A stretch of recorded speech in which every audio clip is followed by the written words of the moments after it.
Third chapter पे आए हुए हैं, रूलिंग द कंट्री साइड। और आज हम पढ़ेंगे a new system is device By the early 19th century, many of the company officials were convinced that the system of the revenue had to be changed again.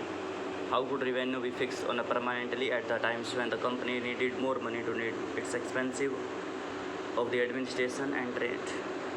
तो बहुत सारे जैसे early जो 19th century की शुरुआत हुई 19वीं शताब्दी की, तो वहाँ पर क्या बहुत सारे जो कंपनी के ऑफिशियल्स थे उन्होंने सोचना शुरू किया और ये बात रखी कि भी हमें क्या करना पड़ेगा, जो रिवेन्यू फिक्स किया गया है, उन्होंने परमानेंट सेटलमेंट जो बनाई है उसके अंदर हमें बदलाव करना पड़ेगा, क्योंकि ये ऐसा समय है जिसमें जो कंपनी को अपने जो प्रशासन को चलाने के लिए या अपने व्यापार करने के लिए क्या उनको ज़्यादा से ज़्यादा रिवेन्यू कलेक्ट करना पड़ेगा। The north western provinces of the Bengal presidency, most of this area is housed in Uttar Pradesh. An Englishman called Holt Mackenzie devised the new system which came into the effect in 1822. उसके बाद जो हमारा जो पश्चिमी जो provincial क्षेत्र था Bengal presidency का, जिसके अंदर आज के समय का जो उत्तर प्रदेश है वो आता है, तो एक हमारे इंग्लिश मैन रहे हैं जिसका नाम है होल्ट मैकेंजी। उन्होंने एक नई पॉलिसी क्रिएट करके दी और जो है 1822 में लागू कर दी गई थी। He felt that the villages was an important social institution in the north Indian society and needed to be preserved. उसने माना कि भी जो गाँव होते हैं वो सबसे प्रमुख होते हैं उत्तरी भारत के अंदर, यदि हम बात करते हैं समाज के अंदर, तो हमें उनको सुरक्षित करना पड़ेगा। Under his direction collectors went from village to village, inspecting the land, measuring the field and recording the customs and right to different crops. उसके बाद है कि भी जो कुछ जो कलेक्टर्स होते थे या फिर डायरेक्टर्स, कुछ बहुत सारे जो ऑफिशियल्स थे, उनको गांव जो घूमना पड़ा। उन्होंने लैंड का इंस्पेक्शन किया, वहाँ पर उनकी फील्ड को मापा, वहाँ के रिकॉर्ड्स रखे, उनके जो कस्टम और राइट्स के बारे में अलग अलग जो डिफरेंट ग्रुप्स थे उन सभी को रिकॉर्ड किया भी वहाँ पर। The estimate revenue of each plot within a village was added up to calculate the revenue that each village had to pay. उसके बाद है एक जो है रिवेन्यू था वो एस्टिमेट लगाया गया, और इस एस्टिमेट के हिसाब से क्या है कि भी एक कैलकुलेट कर दिया गया रिवेन्यू कि भी एक विलेज को कितना जो है आपको क्या करना पड़ेगा, पे करना पड़ेगा। उसको महल बोला गया था। महल का मतलब भी विलेज होता है, या फिर एक दो हो सकता है विलेजेस का समूह भी माना जाता था प्राचीन समय में, लेकिन ये जो शब्द है महल, ये विलेज के लिए ही उपयोग किया जाता था।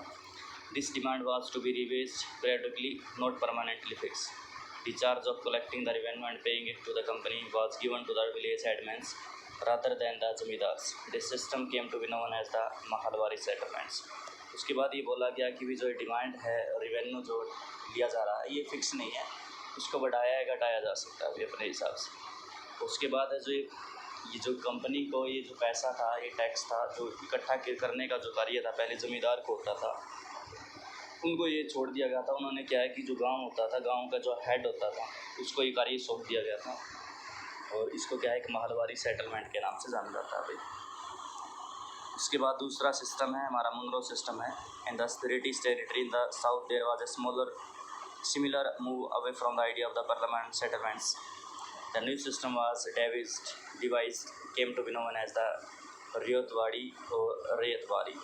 उसके बाद है कि भी एक जो सिस्टम था ब्रिटिश टेरिटरी का साउथ भारत के अंदर, साउथ इंडिया के अंदर, तो ये जो परमानेंट सेटलमेंट के जो है दूसरी तरफ एक अलग से जो है एक सिस्टम वो डेविस किया गया था, जिसके अंदर क्या है कि भी जिसको रेतवाड़ी या फिर रेतवाड़ी सिस्टम कहा जाता है।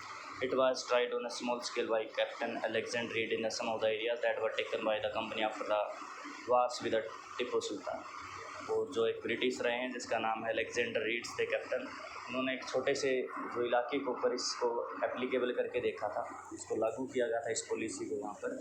हालांकि वो एरिया कम था जहाँ पर टीपू सुल्तान को हराकर जो है ब्रिटिश ने उस टेरिटरी को कब्जे में लिया था। Subsequently developed by the Thomas Munro, this system was gradually extended all over South India. तो जो अलेक्जेंडर रीड थे उन्होंने इसको काफ़ी छोटे स्तर पर लागू किया था, और इसको पूरे विस्तृत रूप में लागू करने का जो श्रेय है वो मुनरो को जाता है, थॉमस मुनरो को। इसलिए इसको महलवारी सिस्टम के नाम से भी जाना जाता है। सॉरी, महलवारी नहीं, मुनरो सिस्टम के नाम से जाना जाता है। Read and Munro felt that the south India were not traditional zamindar. तो रीड्स और मुनरो थे, उनका विचार था, रीड्स का विचार था, उसके बाद इसको मुनरो ने एक्सेप्ट किया कि भी जो है ट्रेडिशनल ज़मींदार होते हैं वहाँ पर साउथ इंडिया में वरनो ट्रेडिशनल ज़मींदार नहीं है, the settlements the argued had to be made directly with the cultivators. उसने कहा कि जो ये खेती वगैरह की जाती है तो ये सारी की सारी सीधे जो किसान होते हैं जिनको रियोत कहा जाता है, रेत बोला जाता है, तो किसानों के लिए शब्द प्रयोग किया जाता है, तो उनसे संबंधित कर दी जाए। जो है इस भूमि को क्या बहुत लंबे समय से क्या कई इनकी पीढ़ियाँ चली गई हैं उसी ज़मीन को जोतते आ रहे हैं, तो सीधा सा संबंध उनका ज़मीन से होता है। Their field had to be carefully and separately surveyed before the revenue assessment was made. उसके लिए क्या कि भी जो उनका खेत था उनको ध्यानपूर्वक जो है अलग अलग तरीके से क्या सर्वे किया गया, और उसको जैसे कि भी जो रेवेन्यू था वो फिक्स करने लगाने से पहले वो क्या उसको सर्वे वगैरह किया गया था।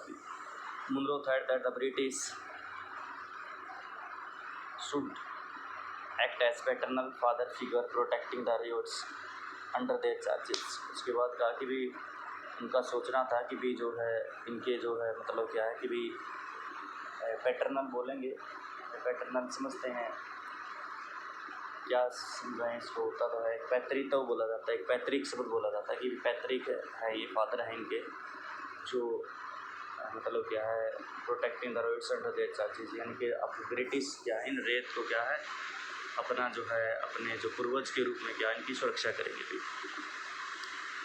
All was not well. Within a few years after the new system was imposed, it was clear that there was all not well with the Thames. जैसे ये जो नए सिस्टम क्रिएट किए गए, रेतवाड़ी सिस्टम है हमारा, मुनरो सिस्टम कहेंगे इसको, या दूसरा हमने महलवाड़ी सिस्टम के बारे में पढ़ा, तो ये जब लागू किए गए थे जैसे समय बीता कुछ उसके बाद लगा कि भी ये जो सिस्टम है ये सही नहीं है। Driven by the desire to increase the income from land, revenue official fixed too high revenue demands। ये हमने पहले ही बात कर ली थी। इस चक्कर में क्या हो बहुत ज़्यादा हैवी टैक्स लगा दिया जाता था रेवेन्यू कलेक्ट करने के लिए। Peasants were unable to pay, roads fled their countryside and villages become deserted in many regions। उसके बाद है जो बहुत सारे जो लोग थे किसान थे उन्होंने क्या है पे नहीं कर पाते, बहुत ज़्यादा टैक्स था, इसलिए क्या उन्होंने गाँव छोड़ने शुरू कर दिए और कई गाँव तो बिल्कुल क्या खाली होना शुरू हो गए थे। Optimistic officials had imagined that the new system would transfer the peasants into a rich enterprising farmer, but this did not happen। उनको लगा था कि जो हमने नई पॉलिसी जो हमने लगाई है इसकी वजह से जो किसान है एक उसकी स्थिति सुधर जाएगी और एक एक व्यापारी की तरीके से एक व्यावसायिक रूप से कृषि में वो अपना ध्यान देंगे और कृषि के जो है किसान है उनकी स्थिति को बिल्कुल ही बदल दिया जाएगा। ये एक आशावादी जो ऑफिशियल थे उनकी सोच थी, लेकिन ऐसा कुछ नहीं हुआ, स्थिति और भी बदतर होती गई है। उसके बाद क्रॉप्स की बात करेंगे। यूरोप के लिए जो है उन्होंने उगाने का प्रयत्न किया गया था। The British also realise that a countryside could not only yield revenue, it could also grow the crops that earned requireds Europe requires.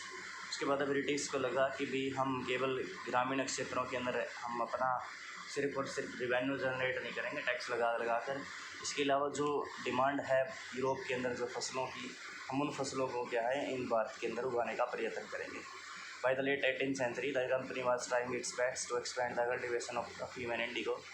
तो इसी वजह से जो 18वीं शताब्दी के अंदर कंपनी ने अपना जो है भरपूर प्रयास लगाया और कोशिश की कि भी जो हमारे यहाँ पर अफीम और जो है दूसरी इंडिगो की खेती का जो है विस्तार किया जा सके। In the century had a of that followed the British preserved pursued or forced cultivator in the various parts of India to produce other crops, jute in Bengal, tea in Assam, sugarcane in the United Provinces, wheat in Punjab, cotton in Maharashtra and Punjab, rice in Madras। उसके बाद उन्होंने क्या बड़े स्तर पर जो है हमारे भारतीय किसानों को फोर्स किया अलग अलग क्षेत्रों में जो उनकी फसल की यूरोपियन मार्केट में जिसकी डिमांड थी उनको उगवाने का प्रयत्न किया। इसमें क्या है कि भी टी जूट के लिए क्या उन्होंने फोर्स किया बंगाल को, टी के लिए फोर्स किया उन्होंने हमारे असम को,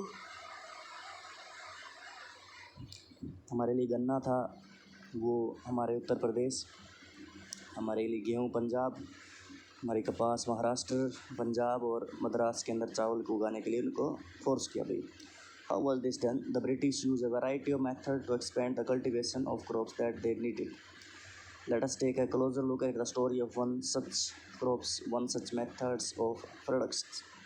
उसके बाद ये किस प्रकार से हुआ क्योंकि जो ब्रिटिश थे उन्होंने अलग अलग प्रकार की वैरायटी की जो फ्रूट्स हमारे भारत के अंदर उनको उगाने के लिए और उनको फैलाने के लिए क्या है बहुत बड़ी मात्रा में प्रयत्न किए, और जो नीड थी यूरोपियन मार्केट के अंदर फसलों की, वो उन्होंने इसकी ज़रूरत को पूरा करने के लिए हमारे यहाँ पर वो फसलें उगवाना शुरू किया भाई। हम देखते हैं कि ये किस प्रकार से ये हुआ भाई।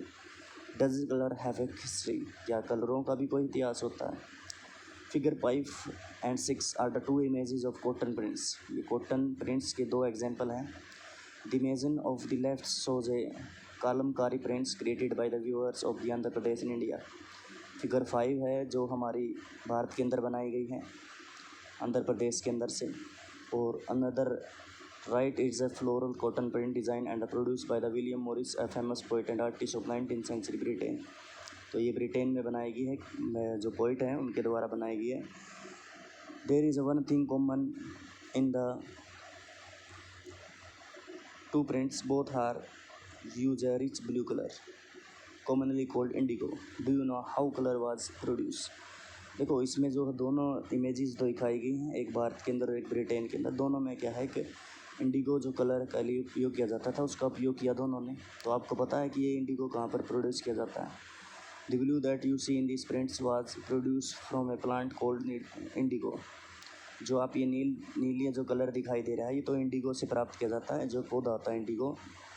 It is likely that the blue dye used in the Morris prints in the 19th century Britain was manufacturing from the indigo plants cultivated in India, for India was the biggest supplies of India in the world at the time.